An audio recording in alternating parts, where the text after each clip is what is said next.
Hello बच्चों, आज class 12 में हम लोग second chapter start first unit का सेकंड चैप्टर स्टार्ट करने वाले हैं। सेक्सुअल फ्लावरिंग इन एंजियोस्पर्म या सेक्सुअल रिप्रोडक्शन कह सकते हैं इन एंजियोस्पर्म। सबसे पहले यहाँ पे एंजियोस्पर्म की बात क्यों की जा रही है, जिम्नोस्पर्म की क्यों नहीं बात की है, क्योंकि यहाँ फ्लावरिंग की बात हो रही है, इसलिए हम लोग एंजियोस्पर्म या फ्लावरिंग प्लांट्स बोला करते हैं। क्यों फ्लावरिंग प्लांट्स किया जाता है? बिकॉज एंजियोस्पर्म जो होता है, एंजियो वर्ड का मतलब होता है कवर, स्पर्म मतलब होता है सीड। ठीक है, तो इस चैप्टर में मेनली हम लोग डील करेंगे आपका एंजियोस्पर्म यानी कि फ्लावरिंग प्लांट्स के लिए। ठीक है, तो सबसे पहले आपका ये कॉन्सेप्ट क्लियर होना चाहिए कि फ्लावरिंग प्लांट्स क्या होता है। तो आज हम लोग इस चैप्टर में खाली इंट्रोडक्शन देखेंगे, इस चैप्टर के इंट्रोडक्शन में कि आखिर इसमें हम लोग पढ़ेंगे क्या इस चैप्टर में। ठीक है, तो इस चैप्टर का नाम एज यू से सेक्सुअल फ्लावरिंग इन एंजियोस्पर्म या फ्लावरिंग प्लांट कह सकते हैं। तो एंजियोस्पर्म जो होता है वो पहले जान लें, एंजियोस्पर्म किस लिए कहा जाता है। एंजियोस्पर्म आप लोग को ऐसे समझ में आ जाएगा कि जब हम लोग इसका मतलब ये होता है कि जब हम लोग प्लांट किंगडम की बात करते हैं तो प्लांट किंगडम में 5 ये ऑर्डर आते हैं, क्लासेस आते हैं। ठीक है, ब्रायोफाइट, टेरिडोफाइटा, ठीक, आपका पेट्रिडोफाइटा और ये जिम्नोस्पर्म और एंजियोस्पर्म। तो एंजियोस्पर्म यहाँ पे हम लोग का मेनली डील करना है क्योंकि इसमें स्पेशलाइज इनफ्लोरेसेंस होता है। What is inflorescence? जब एपिकल मेरिस्टम या एपिकल मेरिस्टम जो है उसके अंदर स्पेशलाइज मॉडिफिकेशन होता है और वो कन्वर्ट होता है एक एपिकल बड या फ्लावर में या फ्लोरेसेंस में। ठीक है, fluorescence is the phenomena in which apical meristem modify into a sexual reproductive part, उसको हम लोग इनफ्लोरेसेंस कहते हैं। ठीक है, तो यहाँ पे क्या होता है, प्लांट का ही ऊपर का स्टेम, ऊपर का एपिकल मेरिस्टम जो है वो मॉडिफाई होके फ्लावर में कन्वर्ट होता है और उसमें जो मेल और रिप्रोडक्टिव जो ऑर्गन टिश्यूज होते हैं वो डेवलप होते हैं। तो यहाँ पे इंपॉर्टेंट ये है कि हम पहले फ्लावर समझें कि फ्लावर क्या होता है। तो एंजियोस्पर्म आप समझ गए होंगे, फ्लावर हम लोग समझते हैं ये क्या है, इन्फ्लोरेसेंस से बनता है। तो फ्लावर में मेनली आप क्लास 10th में पढ़े होंगे कि फ्लावर होता क्या है। तो देखिए, फ्लावर में 2 प्रकार होते हैं। ठीक है, कोई भी फ्लावर होने के लिए एसेंशियल और नॉन एसेंशियल पार्ट होना बहुत जरूरी है। तो पहले हम लोग जनरली डायग्राम देखेंगे कि फ्लावर का डायग्राम क्या है, उसके बाद हम उसमें घुसेंगे कि इसमें एंथ्रोशियम कौन सा है, गाइनोशियम कौन सा है, ये हम लोग डिस्कस करेंगे। तो सबसे पहले इंपॉर्टेंट ये है कि फ्लावर का एक डायग्राम देख लिया जाए। तो सबसे इंपॉर्टेंट ये है कि जब भी मैं कहता हूँ कि अगर कोई एपिकल मेरिस्टम डेवलप होता है, एक फ्लावर डेवलप होता है, तो वो है यहाँ का मॉडिफिकेशन या फिर यहाँ का मॉडिफिकेशन। एक मेरिस्टम मॉडिफाइड होता है सेक्सुअल रिप्रोडक्टिव पार्ट बनाने के लिए, उसे उस प्रोसेस को, उस फेनोमेना को हम लोग इनफ्लोरेसेंस कहते हैं और एज ए रिजल्ट वो फ्लावर में तब्दील होता है। तो जनरली हम लोग फ्लावर सुनते ही हमें महसूस होता है कि उसमें पंखुड़ियाँ होंगी, सेपल्स होंगी, बड़ा खूबसूरत सा होता है। उनका खूबसूरत होना ज़रूरी होता है for pollination, so that insect attract आए, इंसेक्ट आके बैठे हैं, पॉलन ग्रेन को ले दूसरे में जाएं। तो इसमें पॉलन ग्रेन जर्मिनेशन ये सब भी हम लोग पढ़ेंगे। तो ये तो समझ में आ गया होगा इन्फ्लोरेसेंस क्या है। Inflorescence means is the process of making flower. ठीक है, अब फ्लावर के 2 पार्ट होते हैं, एसेंशियल एंड नॉन एसेंशियल। तो पहले एक आउट डायग्राम देख लेते हैं।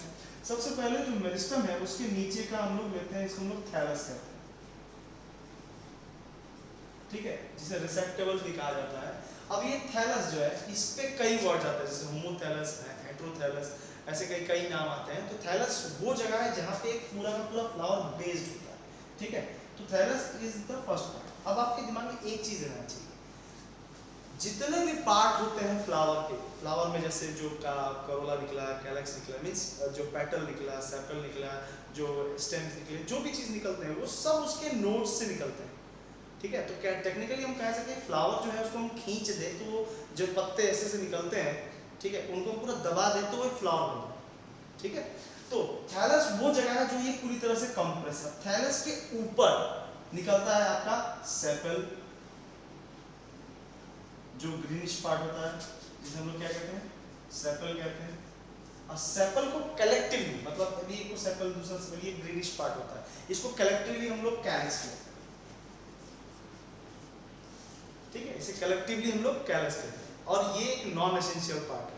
मीन जरूरी नहीं कि कैलस हो या ना हो, जैसे कुछ जगह पे फ्रूटिंग होते हैं तो उसमें कैलस जुड़ा ही रहता है, जैसे कि टमाटर हो गया, ब्रिंजल हो गया, इसमें आप देखेंगे कि कैलस जुड़ा ही रहता है, ग्रीनी पार्ट जो है वो जुड़ा रहता है। आपने देखा होगा उसमें क्राउन जैसे जुड़ा होता है। सेपल के जस्ट ऊपर, याद रखिएगा ये सब इंटरनोड्स हैं, ये सब नोड्स हैं जो दिन कंप्रेस किए हुए हैं। इसके जस्ट ऊपर होता है आपका पेटल,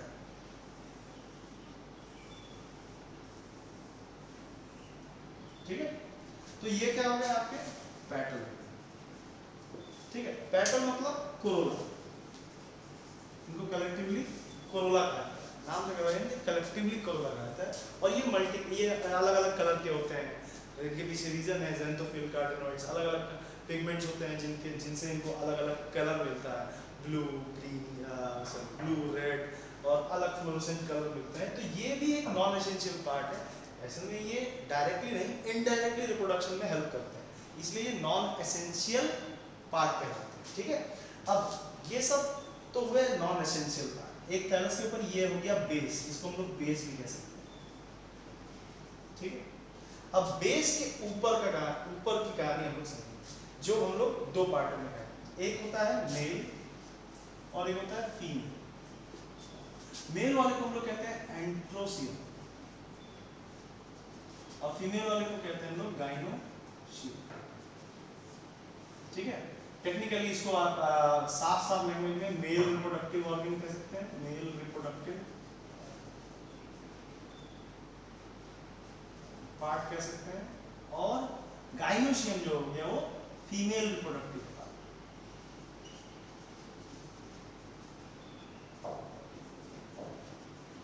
ठीक, तो अब हम लोग बनाते हैं सबसे इंपॉर्टेंट चीज, जो सब कुछ जो होता है वो बेस पे होता है। हम एक चौड़ा सा हिस्सा बनाएंगे और ये आपका हो गया आपका गाइनोसियम, ठीक है। आपको पिछले वीडियो में मैंने बताया था कि फ्लावर जो होते हैं जनरली बाइसेक्सुअल होते हैं, कुछ ही होते हैं जो यूनिसेक्सुअल की तरह बिहेव करते हैं। आप लोगों को कॉन्सेप्ट भी बताया था मोनोसिसियस और डायोथिसियस, ठीक है। तो यहाँ पे ये जो फ्लावर का जो ये हिस्सा है, ये जो नीचे चौड़ा वाला हिस्सा है और इसके अलग अलग नाम है, जैसे इस पोर्शन को ये जो सोलन मतलब ऊपर से सूजा हुआ पोर्शन है, इसको हम लोग कहते हैं स्टिग्मा। क्या कहते हैं? स्टिग्मा।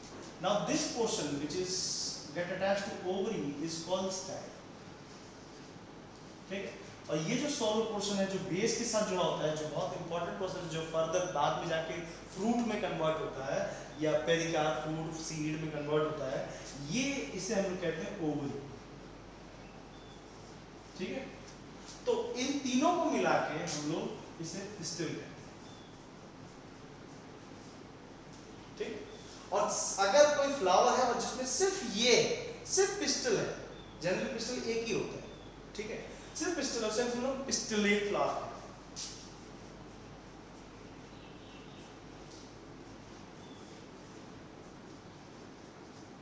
Okay, simple. जिस फ्लावर में सिर्फ पिस्टल, ऐसा तब जब ये यूनिसेक्सुअल फ्लावर होगी, जैसे कि पपीता वाला मैंने बताया था कि पपीते में कुछ में फूल तो होते हैं लेकिन फल नहीं होते हैं, तो लोग उन्हें बाज कह देते हैं।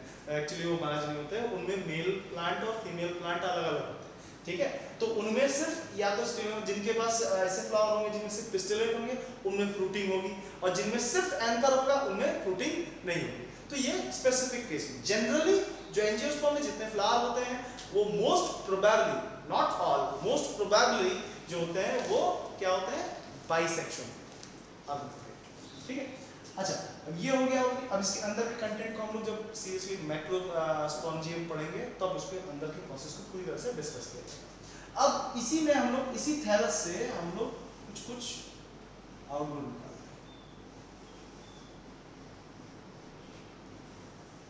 अब मैंने आप लोग को पिछले वीडियोस में ये बताया था कि क्यों मेल गैमेट जो होते हैं वो ज्यादा मात्रा में, तो आप यहाँ खुद देख सकते हैं कि जो फीमेल जो गाइनोसियम है, जिसको हम लोग गाइनोसियम कहते हैं, गाइनोसियम है, ठीक है। गाइनोसियम सिंगल दिख रहा है लेकिन मैंने एंथर बनाना होगा 3-4 बना रहा है, ठीक है। वो इसलिए क्योंकि मेल गैमेट जो होता है वो जनरली क्या होता है? मोटाइल इन नेचर होता है, और मोटाइल नहीं, मोटाइल मतलब मूव करने लायक, एक जगह से दूसरी जगह मूव करने लायक। जो फीमेल गैमेट होता है वो बड़ा होता है, लार्जर इन साइज, इसलिए वो एक जगह पे होता है, अपनी स्पेसिफिक लोकेशन में फिक्स रहता है, वहां तक मेल गैमेट को पहुंचना होता है। तो इंश्योर फर्टिलाइजेशन मेल गैमेट ज्यादा मात्रा में होते हैं, इसीलिए आपको जब भी कोई फ्लावर दिखेगा उसमें पिस्टल भले एक हो लेकिन आपको स्टेमन जो है वो ज्यादा मात्रा में दिखाई देगा, ठीक है, तो ये आपका स्टेमन हो गया, इसको हम लोग स्टेमन कहते हैं। अच्छा, स्टेमन में ये वाला जो पोर्शन है इसको हम लोग एंथर कहते हैं, ठीक। और this one is filament which is get attached to the thallus. तो ये वाला जो है जिसके पास सिर्फ स्टेमन होगा उसे स्टेमिनेट फ्लावर कहेंगे, ठीक है। और यूनिसेक्सुअल फ्लावर के केस में, ऐसे बाइसेक्सुअल में ये दोनों रहेंगे। तो ये स्टेमन जो है ये आपका एंडोस्पर्म, ठीक है। अच्छा, तो ये हो गया एक पार्ट और ये हो गया पार्ट, ये दोनों ही एसेंशियल फ्लोरल अपेंडेज है।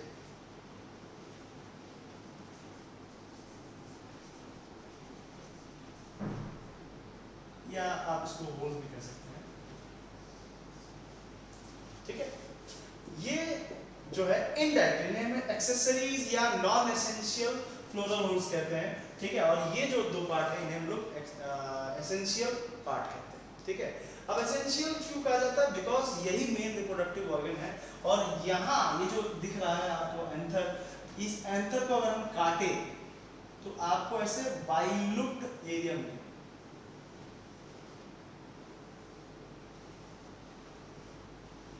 और इनके अंदर छोटे छोटे छोटे छोटे पोलन ग्रेन्स होते हैं, ठीक है। ये बाइलुप्ड,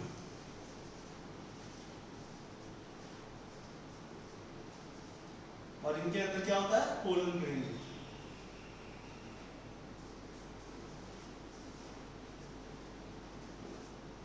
ठीक है।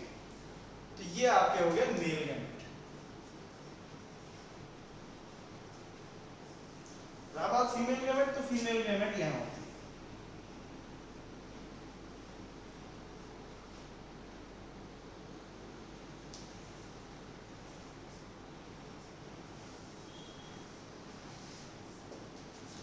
ठीक।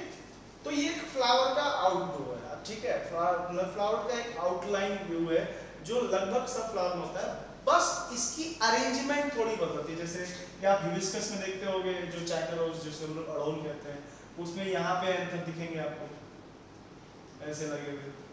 तो इनकी अरेंजमेंट अलग अलग होती है, इवन दो इनके नंबर ऑफ स्टेमन भी अलग अलग होते हैं, लेंथ ऑफ फ्लावर, कहीं कहीं स्टिग्मा बहुत लंबा होगा, कहीं सॉरी ये क्या कहते हैं डायनेशियम जो होगा वो काफी लंबा होगा एज कंपेयर टू पिस्टल।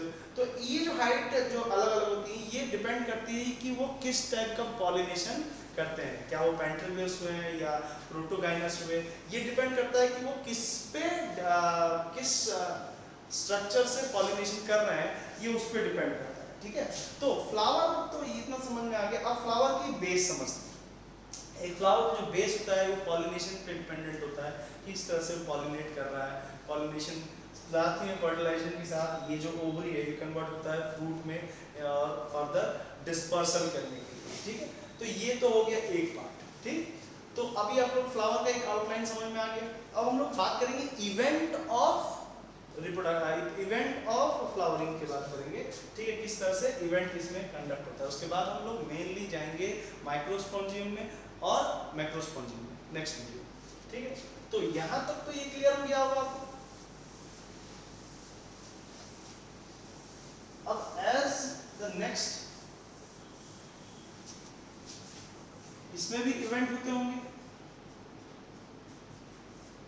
तो इसमें भी इवेंट क्या है? इसमें इवेंट है पहले तो गैमेटोजेनेसिस,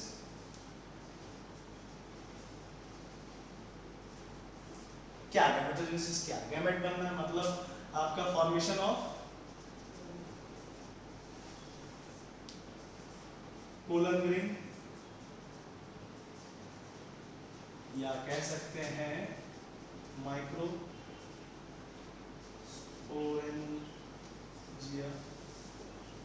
ठीक है।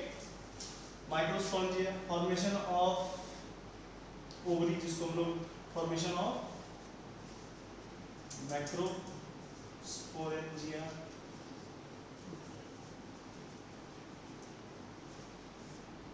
ये सबसे पहले इंपॉर्टेंट है गैमेटोजेनेसिस में ये हो। फिर आपका शुरू होता है ट्रांसफर, गैमेट ट्रांसफर। ट्रांसफर तो इसी चैप्टर में हम लोग डिस्कस करेंगे पॉलिनेशन, by different vector.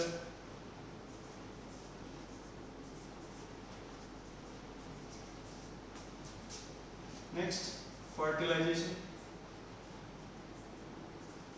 तो इसमें हम लोग पढ़ेंगे डबल फर्टिलाइजेशन।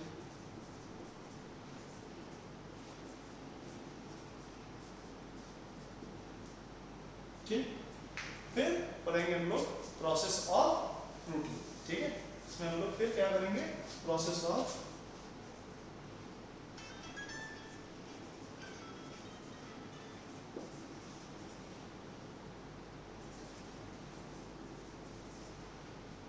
ठीक। तो इस चैप्टर में आज सिर्फ इंट्रोडक्शन हुआ है, और इंट्रोडक्शन में मैं सिर्फ इतना ही बता रहा हूँ कि आज क्या कहते हैं, इस इवेंट में हम लोग इस पूरे चैप्टर में ये इवेंट डिस्कस करेंगे। ठीक है, तो नेक्स्ट वीडियो से हम लोग माइक्रोस्पॉन्जिया को स्टार्ट करेंगे, क्योंकि माइक्रोस्पॉन्जिया थोड़ा सा वास्ट है और उसमें डायग्राम्स भी हैं, तो हम लोग इसको एक क्लास सिर्फ माइक्रोस्पॉन्जिया में लेंगे, नेक्स्ट क्लास हम लोग माइक्रोस्पॉन्जिया में लेंगे। ठीक है, तो आज मैं ना स्टार्ट करके इसको नेक्स्ट वीडियो में स्टार्ट करूंगा। तब तक के लिए इसको डिटेल में पढ़ लीजिए, एनसीईआरटी फॉलो कीजिए और